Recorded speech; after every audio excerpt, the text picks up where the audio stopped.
Conspiracy theorizing is huge nowadays. I'm Professor Juha Räikkä from University of Turku, Finland, and I work as a professor of philosophy. Last 15 years I have been written about conspiracy theories, among other things.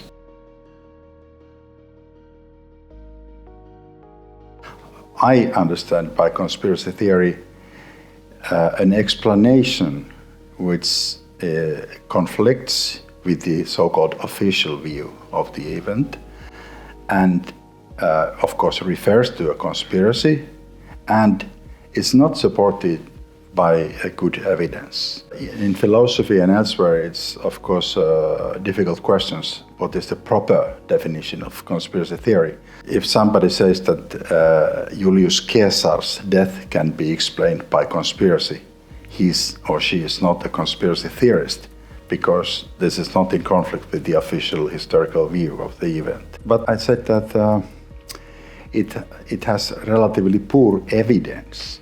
And then we come to interesting cases. Tutankhamun's death is sometimes explained by saying that it was assassination.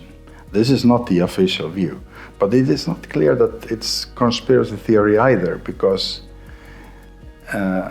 it's possible that there was actually, even if he was badly ill, of course, but still he renewed the religion of his times and so on. So there was a motivation among the priests to kill him.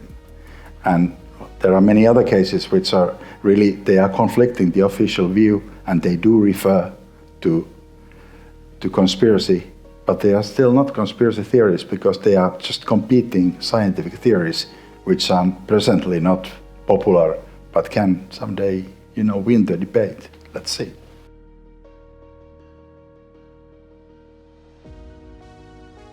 Many conspiracy theories are politically relevant, so they have implications or are created or disseminated because of political reasons and motivations.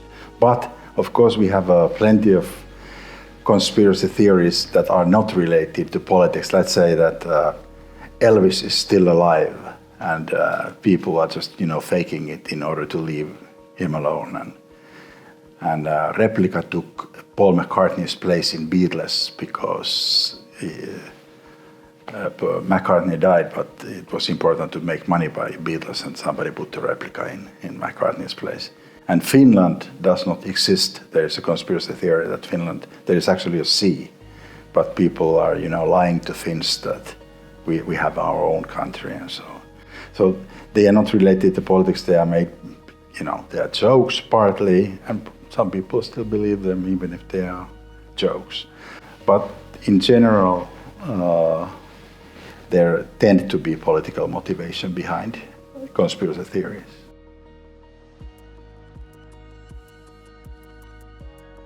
Conspiracy theories have a close relation to science, and let's say those who create conspiracy theories, they hesitate to deny scientific results. Usually they cherry pick some interesting parts of existing science and use them. In climate science, it is typical to pick up a period of 4 years where the climate is not rapidly warming, and then refer to that period and say, look, we have 4 years here where it's getting colder and colder. And this is cherry picking, of course, because we can notice that in the long run the tendency is quite opposite. This is intentional misuse of scientific data, which is as such correct. I would say that it's relatively common to use scientific results so that you give a very impressive way to make your point. An example would be genetically modified food. There is a well-known book called Seeds of Deception, and it is made by a biologist who knows this field very well. And when you read the book, you are convinced that this is a super expert in biology. But then there is a small part, 10% maybe, which is it includes, I don't remember whether it is in that book, but it says that multinational companies know that genetically modified food will kill you, and they just hide the fact, and there's a huge conspiracy going on. And in that case, the science is used in order to, increase trust to what is said. And it's very hard for persons to reveal what is true and what is not true, because almost everything is so expert text that you almost certainly believe it. Sometimes it happens that conspiracy theories just deny the relevance of science. That's not common, but it happens. And the thing is that science tends to give various answers to one question. An example would be how much sea level will rise in the future, and you get answers 1 meter, 20 centimeters, 2 centimeters. It follows that because the answers are so incompatible, it follows that most of them are wrong, and now you can jump to the conclusion that it's not trustworthy at all. And beyond that, there is this so-called pessimistic induction. We know from history that science has always been wrong. All the results have been not exactly rejected, but there are more and more details to give. So there is, by inductive reasoning, we can notice that at the moment we are stupid if we think that, okay, finally we find the truth, because it's likely that in 20 years we have to think a little bit differently. So that gives an incentive to say that, okay, science is in that side, but my theory as a conspiracy theorist is in the other side, and there is no reason to think that science will win this. Actually, there's a reason to think that it will be wrong, because it has always been wrong.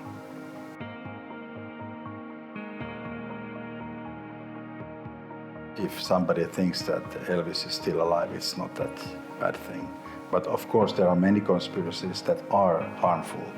People don't take vaccines, or refuse from safe sex, or violate antennas, G5 antennas.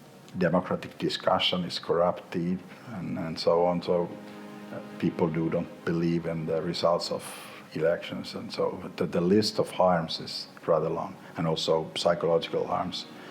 I guess it's important to fight against them, at least some.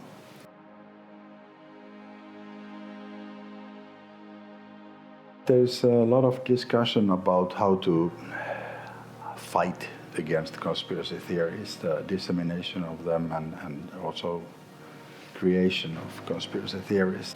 But it's a complicated issue. Some say that we should simply prohibit them, and it's not that good idea from the point of view of free speech. But of course, Holocaust denial, for instance, is prohibited in many countries, so it's not impossible to do so. We could have a law that denies, there is a climate change denial law, so that we should say that this is illegal, what you say. But it's a rather hard measure. Some people are optimistic and say that let's do nothing and let the marketplace of ideas, the civic discussion, will take care of this, because when people hear the rubbish, there are always people who correct them, and finally they disappear. But that's a bit optimistic. At least it will take time. The two main options at the moment, I would say, are education and then kind of a warning or flagging policy.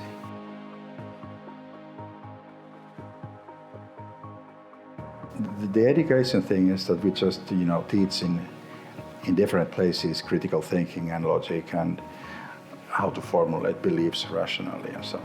That's nice and cool, and of course at the universities we try to do that. But the thing is that at least some supporters of conspiracy theories do not literally believe in them. They support them for different reasons. They disseminate them in order to communicate their worries. For instance, vaccine theories are typical.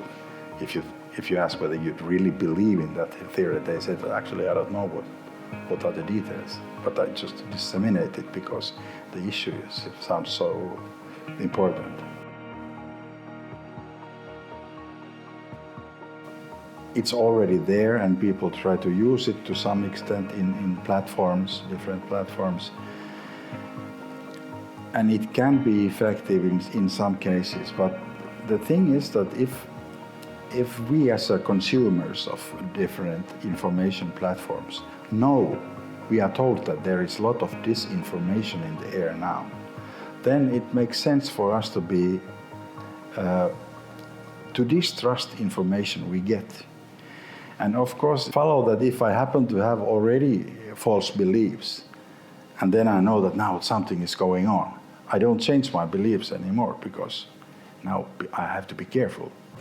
So if we take this inoculation, warning, flagging policy, then we have to be careful that we don't make a general statement that do not believe anything, because that's the purpose of some actors in the field, I mean political actors. What they try to do is to put there so much information that everyone should understand that now there must be something wrong. And that makes it makes me rational to not to trust information, which is the whole point of those political actors. It's very bad for democracy and very good for some populist movements and also, let's say, foreign policy actors.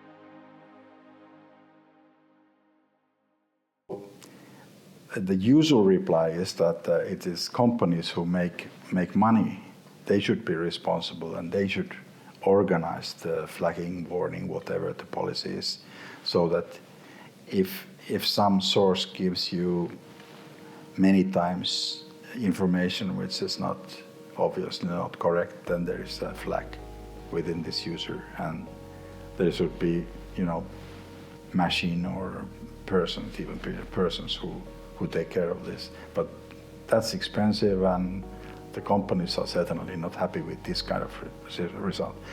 A state, of course, we can make laws, but the practical thing has to be much more, lower. I would say that the best way to fight against conspiracy theories would be to increase trust, so that people have good reasons to trust, and this happens by making the epistemic environment safe, so that we can trust information we get, and also socially organized things, so that we have a sense of belonging to a community, and we feel that we have a chance to formulate our own viewpoints in public. That would be the best way to delete all conspiracy theories, because there's no need for them anymore. Increasing trust is a complicated thing, because then you have to create the epistemic environment so that there's a good reason to trust. Of course, increasing trust in circumstances when there is no reason to trust, when there is a lot of disinformation and actors who try to increase inequalities and things like that, then it would be gullible to trust. So these things should go together. When we try to increase trust in the civil society, we should also increase things that give good grounds for this. Actually, in many research projects, they try to find tools how to increase trust, because trust is important for democracy and democratic discussion, and all kinds of relatively small things, how things work, how you operate with authorities or even shops, or you have to trust people. But of course, that's not a good idea at all if there is no reason to trust. So we do not want people who trust for stupid reasons. We need society where trust is rational and people who then trust. And these are two relatively different things. people who study misinformation tend to think that it is a major problem, of course. That's why they study it. But of course, we have unemployment, all kinds of social problems, extreme poverty in many countries, wars. In comparison to them, it doesn't sound that bad, but of course, these things are related to each other. When we talk about violence and inequality, disinformation has a role. The research in conspiracy theorizing is huge nowadays, especially in social psychology, but also in philosophy and religious studies, political science. So it's everywhere nowadays, and some empirical results are a little bit surprising. For instance, the fact that the number of people who believe in conspiracy theories has not raised that much, even if there are super many conspiracy theories nowadays. Because the thing is that if you believe in one theory, it's likely that you believe in 2 or 3 or 10 others. So that makes sense that actually the number of people who are in this, who are involved in this is not that much higher than it used to be 10 years ago or even 20 years ago when the dissemination was difficult. If you happen to be a person who is suspicious about this establishment, then you tend to accept theories rather easily. You don't need that much evidence. That explains why there are so many, let's say, popular conspiracy theories that are brand new. But it doesn't follow that there are more and more people.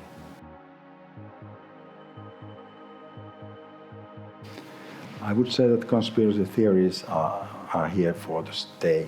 And you can compare conspiracy theories to rumors, and rumors have been here for at least 2,000 or 3,000 years, so they have been important sources of information. Sometimes rumors are rather trustworthy because in war times, for instance, authorities are hesitant to give correct information, and rumors have been important. And states have fight against rumors like they fight against the conspiracy theories nowadays. The difference is that we have relatively small evidence that it's reasonable to trust in conspiracy theories, whereas it is reasonable to trust rumors in some cases. But of course, conspiracies happen all the time, and when investigative journalists find out some Panama Papers or researchers find strange features in Volkswagen's carbon things, then we have revealed conspiracies. And of course, because there are conspiracies, it's natural to suspect that there must be more. Well, I would say that the received view nowadays is that journalism is important in fight against conspiracies. We are not talking about conspiracy theories, but real conspiracies related to Panama things or such. And those who create conspiracy theories, they try to give an impression that they are kind of investigative journalists actually. They are doing the job that the journalists should do, but do not do. They say that they are the fifth estate. They are checking the journalists who are not making proper job. They are even more critical than investigative journalists. And of course, it's partly a matter of definition, how we should, categorize people. An example would be Watergate scandal. 2 Washington Post journalists find out that something is wrong, and then they finally reveal that Nixon has listened to Democrat Party's discussions and so on. And some people say that this is an example that conspiracy theories can be true. My opinion, and of course shared by many others, is that it wasn't conspiracy theory in the first place, because they were journalists who have relatively good evidence that there is something wrong. So the evidence condition is here crucial, because when you are a conspiracy theorist, you usually have a motive and something that you don't like, in this case Republican Party or Nixon or something like that. But those two journalists from Washington Post, they really had evidence, of course, after they have huge evidence, but even in the start, because when they start to make investigations, it was a kind of a journalistic project rather than conspiracy theory that turned out to be true. But I know that many people would phrase it differently and say that it is an example of conspiracy theory becoming true. But not on my definition, because the evidence was too good from the start.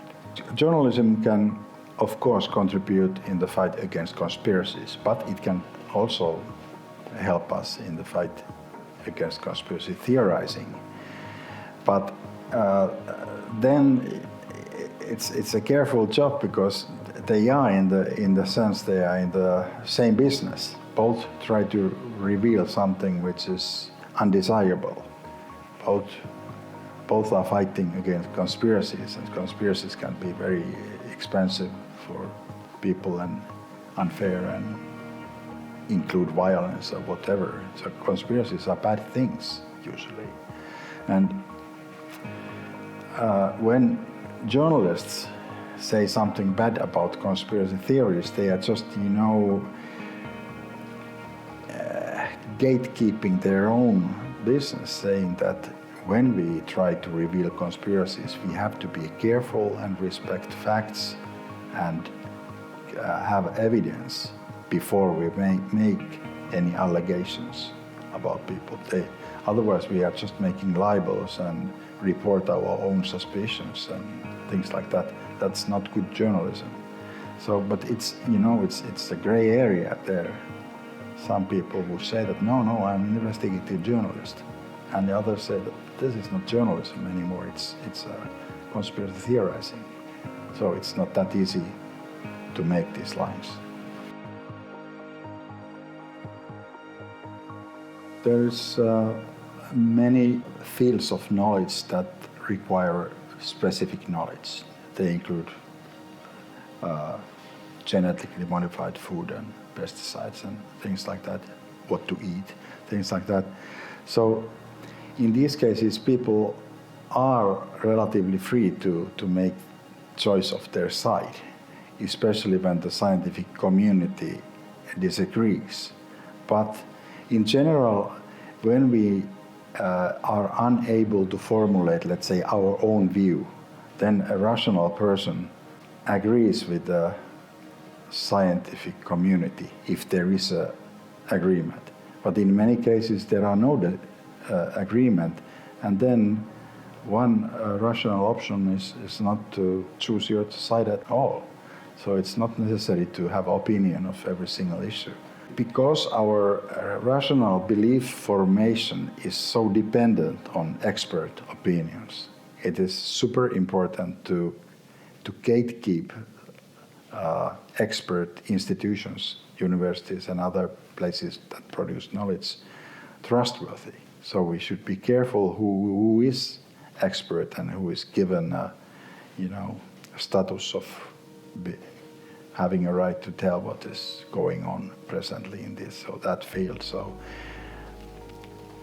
there is a worry that trust is going down about expertise, because it seems that there are experts here and there, and more institutions and all kinds of research institutions that are actually politically very closely connected to some parties or countries and so on. So it's more and more tempting not to formulate opinions if it's not necessary. Well, the study of conspiracy theories can help us to formulate some more general principles concerning how to make rational beliefs. But of course there are so many other forms of disinformation that I wouldn't say that study of conspiracy theories is somehow the key to understand how to fix our belief formation processes. There are so many rubbish going on that they give us good lessons in any case. So.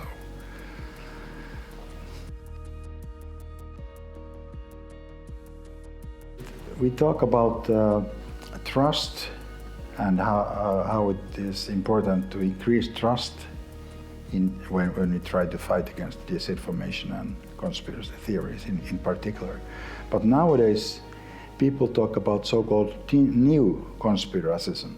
So they are not really theories like the old-fashioned JFK 400 pages and Diana and World Trade Center. They are huge theories with many details. But nowadays, people talk about conspiracies without really presenting that much any arguments. Pizzagate. Hillary Clinton is having a pedophile ring in New York, and Barack Obama's wife is a man, and Macron's wife is a man, and things like that. They are rubbish, and it's unlikely that they are presented in order to convince anyone. People are flagging these new conspiracy theories in order to show their political identities. And you can compare them to supporters of some sport club. They are having funny songs about the enemies. They are not meant to be true, but they don't reject them. And they hope that many people join them to sing them. And when it happens, it's nice in the football match, maybe, but it's not nice when it happens in democratic discussion where we expect to hear some, premises and grounds and reasons. Why should I believe you? But they are not making any. It's enough that we sing together, and when there are more and more singers, it's dangerous. We are not supposed to regulate how to speak in democracies because political jokes have always been common. So if they nowadays take form of conspiracy allegations and stupid claims like Macron's wife is a man, it's part of the old tradition of speaking rubbish so that people obviously should know that it's rubbish. Regulating political speech is a hard and dangerous job. We should allow people to say what they say, but we should know somehow that what is the main argument, what is going on, even if they are making jokes and having fun and just going to demonstrations without any arguments. It should be okay. That's political action. But we should somehow, if we are opponents, know what is the main point in order to reply. Otherwise, if there is no point at all, it's only throwing verbal stones and saying something nasty and disseminating libels, then it's not traditional anymore. Then it's something completely new and undesirable.